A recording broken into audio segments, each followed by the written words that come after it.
என்றால் என்ன கேட்டா என்ன சொல்லுவீங்க நீங்க? ஆராதனை என்றால் என்ன?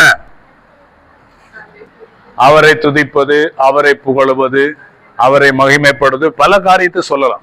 ஆராதனைக்கு ஒரு ஸ்டேட்மெண்ட் கொடுக்க முடியாது. அது முக்கியமான காரணம் கர்த்தரை புகழுவது. அதே நேரம் அதுக்கு நாங்கள் இன்னும் அநேக காரியங்களை சேர்த்துக்கிறோம். முதலாவது நாங்கள் பார்க்கும்போமாக இருந்தால் ஆராதனை என்பது தொழுது கொள்ளுதல். ஆராதனை என்பது என்ன? தொழுது கொள்ளுதல். ஆண்டவரை தொழுது கொள்ளணும். தொழுது கொள்ளுதல் என்றால் பழைய ஏற்பாட்டுல பார்க்கிறோம், தலை வந்து முழங்கால முட்டணும். எப்படி இருக்கணும்? தலை வந்து எப்படி முட்டணும்?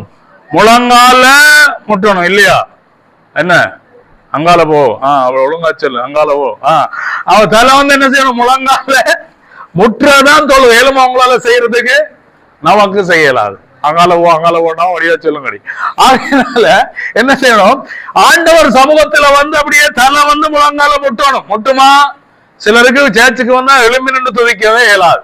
ஆனா சங்க கடையில இல்ல அஸ்வம காசு கொடுக்குறான்னா பாருங்க, 3 மணத்தியான லைன்ல நிப்பாங்க. நான் எப்படிக்கிறது ஒரு பக்கம், ஐயோ விலைக்கு தர மாட்டான, அதெல்லாம் செய்யறோம். திருச்சபையில வந்தா ஒவ்வொரு நாளும் முழங்கால் படிடணும். லீட் பண்றவர் ஒவ்வொரு நாளும் முழங்கால நிப்பாட்டணும். வாக்கல லீட் பண்றவர் முழங்கால நில்லுங்க என்று சொல்ல முதல் அவர் முழங்கால நிக்கணும். இதுதான் ஒழுங்கு. ஆமென். பலிபடத்தின் எல்லாரும் முழங்கால் படிடுங்கன்னு நாம நிமிந்து நிக்க, நாங்களும் முழந்தால் படியிட வேண்டும். ஆமென். இதான் ஆராதனை. தேவனை எல்லாரும் சேர்ந்து ஆராதிக்கிறோம். ஒரு குடும்பமாய் ஆராதிக்கிறோம். ஒரு குடும்பமாய் தேவனுக்கு முன்பாக வந்து இதெல்லாம் நல்ல பழக்க வழக்கங்களை நாங்கள் நம்ம சபையில நம்ம குடும்பத்துல உருவாக்கணும். ஆமா இல்லையா? பாருங்க, முன்னொரு காலத்துல வீட்டுல குடும்ப ஜெபத்துல எல்லாம் நாங்க என்ன செய்யறோம்? முழங்கால நின்று ஜெபம். நான் இன்றைக்கு சேர்ச்சில விட முழங்கால நிக்கிறதுக்கு நமக்கு என்ன இல்லாம போச்சு. எப்படி சொல்றதுன்னு தெரியல, வக்கு இல்லாம போச்சு. அவ்வளவு தூரம் ஆண்டவருடைய ஆராதனை துதி ஸ்தோத்திரங்களை நாம் அற்பமா ஒவ்வொரு நாளும் முழங்கால் படியிட பழகுங்க. அப்பொழுது உங்க வாழ்க்கை சிறப்பானதா இருக்கும். யாரெல்லாம் எந்த குடும்பம் கர்த்தருக்கு முன்பாய் முழங்கால நிற்கிறதோ அந்த குடும்பத்தை கர்த்தர் நடத்துவார். அவங்களைத்தான் கர்த்தர் வாளாக்காமல் தலையாக்குவார், கீழாகாமல் மேலாகும். சும்மா சோம்பரி மாதிரி இருந்துட்டு சர்ச்சுக்கு லேட்டா வந்துட்டு பைபிள் ஞாயிற்றுக்கிழமை எடுத்து கஷ்ட தட்டிட்டு வாரமெல்லாம் கிறிஸ்தவம் கிடையாது. உன்னை வாளாக்காமல் தலையாக்கவும் அவருக்கு முடியாமற் போய்விடும். ஜாக்கிரதையா இருக்கணும். ஆராதனை என்பது தொழுது கொள்ளுதல், 2வது பயபக்தி, 3வது புகழுதல். இவர்கள் எல்லாம் அடங்குகிறது. பயபக்தியோடு இருக்கணும். ஆராதனை வந்து எப்படி இருக்கணும்? சொல்லி இருக்கிற 8:45, நானே 9 மணி ஆச்சு. 8:45க்கு சர்ச்சுக்கு வரணும். எல்லாரும் ட்ரை பண்ணுங்க, முயற்சி எடுங்க. முயற்சி எடுக்க முடியாதுன்னு இல்ல. சனிக்கிழமை வேலைக்கு போய் தூங்குங்க. ஞாயிற்றுக்கிழமை காலம் வழுவுங்க. சனி இரவு உடுப்பு அயன் பண்ணி வைக்கலாம், அயன் பண்ணி வைங்க. சர்ச்சுக்கு வரும்போது நீட்டா வாங்க. நீட்டா வரணும். ஆனா அலங்கோலமா வந்துடக்கூடாது. விளங்குதா? சபைக்கு வரும்போது எப்படி வரணும்? காலம முகத்துக்கு தண்ணி காட்டிட்டு வர்றதுல நல்லா குளிச்சு ஃப்ரெஷ்ஷா வரணும். ஆமேன்னு சொல்லு.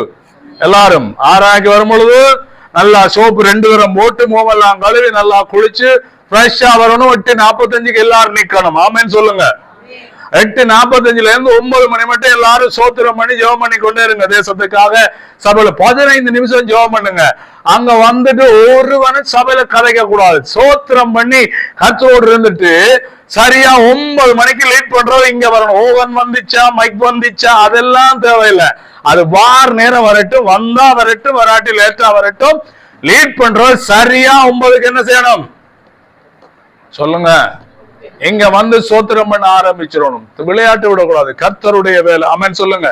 ஆராதனை என்பது கர்த்தரை தொழுது கொள்ளுவது. ஆராதனை என்பது கர்த்தரை மதிப்பது. ஆராதனை என்பது கர்த்தரை புகழுவது. ஆராதனை என்பது கர்த்தரு கொடுக்கிற முதலிடம். ஆமென் சொல்லுங்க. அதனால இந்த ஆராதனை ஞாயிற்றுக்கிழமையில ஒவ்வொரு நாளும் வீட்டில் என்ன செய்யணும்? செய்யப்படும். அதிகாலை ஜெபம் முக்கியம். அதிகாலையில இருந்து என்ன செய்யணும்? நல்லா ஜெபம் பண்ணுங்க, நல்லா சோத்திரம் பண்ணுங்க, நல்லா வேலைக்கு தூங்குங்க. அதிகாலை இப்ப பார்த்தா அநேக கிளவிமார பார்த்தேன். எல்லாம் இரவு 12 மணிக்கு போன நோண்டி என்ன இருக்குது. நான் பார்த்தேன் கிளவியல் இப்படி என்றா குமரியல் எல்லாம் எப்படி இருக்கும் பார்த்தேன் 2-3 இடத்துல. போனும் சிரிக்குது, பார்த்தா இவேலும் சிரிக்கணும். எத்தனை மணி? 12 மணி. பிறகு 6 மணிக்கு எழும்ப முடியல. சாத்தான் என்ன அமர்த்துறான்? சாத்தான் அமர்த்தோட மிதிப்பான். ஜாக்கிரதையா இருக்கணும். போனா ஓகே 11:10 போன தூக்கி 3 அடிக்கு அங்கால வச்சுட்டு போடுங்க. தலைமாட்டுக்கு வைக்காத, கேன்சர் வந்துடும். போன கட்டி பிடிச்சன கிடந்த வெகு சீக்கிரம் உனக்கு மூளையெல்லாம் சுருங்கி ஏதாவது வந்த பிற்பாடு எல்லா வல்லமையான பாஸ்வேர்ட்டை போய் தலையை கொடுத்தாலும் நோ சான்ஸ், நோ சேஞ்ச். ஆகையினாலே கர்த்தருடைய பிள்ளைகள், ஆண்டவருடைய பிள்ளைகள் அதுக்கு ஞாயிற்றுக்கிழமை சனிக்கிழமை இரவை ஆயத்தம் வேணும். ஆமென் சொல்லலாம். இது ஒன்றும் இல்ல. போன கிழமை சொன்னேன் 8:45 வாங்க எல்லாரும். இன்றைக்கு பலம் கூட வர்றான், காணிக்க முடிகிற நேரத்துல வரான். பார், முன்னுக்கு வருவான்னு நினைச்சேன். எவ்வளவு கஷ்டமா இருக்கும். நீங்க இதுல வந்து பிரசங்கம் பண்ணும் பொழுது நான் அங்க இருந்தா உங்களுக்கு தெரியும் வழி. நான் 10 மணிக்கு வரும்பொழுது சில வேளை ஊழியமே வேணாம்ன்ற மாதிரி ஃபீலிங்ஸ் வரும். உங்களுக்கு தெரியல, ஒரு குடும்பம் நடத்திட்டு போலாம், ஒரு சபை என்ன செய்யலாது, சபை என்ன செய்யலாது நடத்தும். ஒரு பெரிய தேவ மனுஷன் சொல்லுகிறார், சபை நடத்துவது மனைவி மனநோயினால பாதிக்கப்பட்ட மாதிரியம். ஒரு ஊழியக்காரன் சபை நடத்துற எப்படிப்பட்டிருக்கும்? மனைவி மனநோய். மனநோய் என்ன? மென்டல் அப்செட் ஆனது. 6 நிமிஷத்துல முடிக்கணும். மென்டல் அப்செட் ஆனது ஆனா ஒரு மனைவியை எப்படி நடத்துறது கஷ்டமா இல்லையா? சொல்லுங்க. ஆல்ரெடி நல்லா இருக்கே சிலருக்கு கஷ்டமா இருக்குது. மென்டலான எப்படி இருக்கும் கொஞ்சம் யோசிச்சு பாருங்க. எனக்கு தெரியும், மனநோயினால பாதிக்கப்பட்ட ஒரு மனைவி ஒரு பாசம் நடத்துறார். போன கிழமை சந்தித்த அவர் சொன்னார், மகள், மூத்த மகள் 7க்கு